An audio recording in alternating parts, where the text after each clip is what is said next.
ഗോവർദ്ധനമല ഉയർത്തിയ കുട്ടി കൃഷ്ണന്റെ കഥ അറിയാമോ? ഒരു കാലത്ത് വൃന്ദാവനത്തിൽ വലിയൊരു മഹോത്സവം ഒരുക്കിയിരുന്നു. ഇത് മണിയുടെ ദേവനായ ഇന്ദ്രനു വേണ്ടിയുള്ള പൂജയായിരുന്നു. മികച്ച വിളികളോടും സന്തോഷത്തോടെ ജീവിക്കാൻ കഴിയേണ്ടതും കൊണ്ട് ഗ്രാമവാസികൾ ഇന്ദ്രനെ ആരാധിച്ച് വലിയ ഹോമങ്ങളും വിഭവങ്ങളും അർപ്പിച്ചിരുന്നു. അപ്പോഴാണ് കുഞ്ഞുകൃഷ്ണൻ അവരുടെ ഇടയിൽ എത്തിച്ചയാൻ പറഞ്ഞു. മഴ നമുക്ക് നൽകുന്നത് ഇന്ദ്രൻ അല്ല, നമ്മുടെ ഗ്രാമത്തെ സംരക്ഷിക്കുന്നതും നമുക്ക് ജീവൻ നൽകുന്നതും ഗോവർദ്ധനപർവ്വതവും പശുക്കളുമാണ്. അതിനാൽ അവരെയാണ് നമ്മൾ ആദരിക്കേണ്ടത്.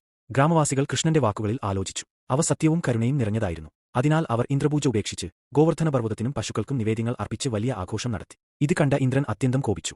എന്റെ ആരാധന നിർത്തിയോ? ഇനി ഞാൻ നിങ്ങളെ കാണിക്കും എന്ന് പറഞ്ഞ് കനത്ത മഴയും ഇടിയുമുള്ള വലിയ പ്രളയം അയച്ചു. ഭീതിയിലായ ഗ്രാമവാസികൾ കൃഷ്ണനോട് ഓടി. കൃഷ്ണൻ സമാധാനപൂർവ്വം പുഞ്ചിരിച്ചു പറഞ്ഞു, ഭയപ്പെടേണ്ട, ഞാൻ നിങ്ങളെ രക്ഷിക്കും.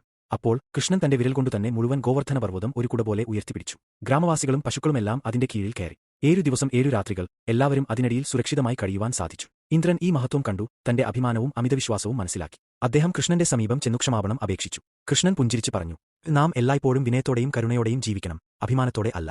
അന്നു മുതൽ വൃന്ദാവനത്തിൽ ഗോവർദ്ധനപൂജ ആചരിക്കപ്പെടുന്നു. കൃഷ്ണന്റെ കരുണയും ജ്ഞാനവും ജനങ്ങൾക്ക് തെളിയിച്ച ദിനം.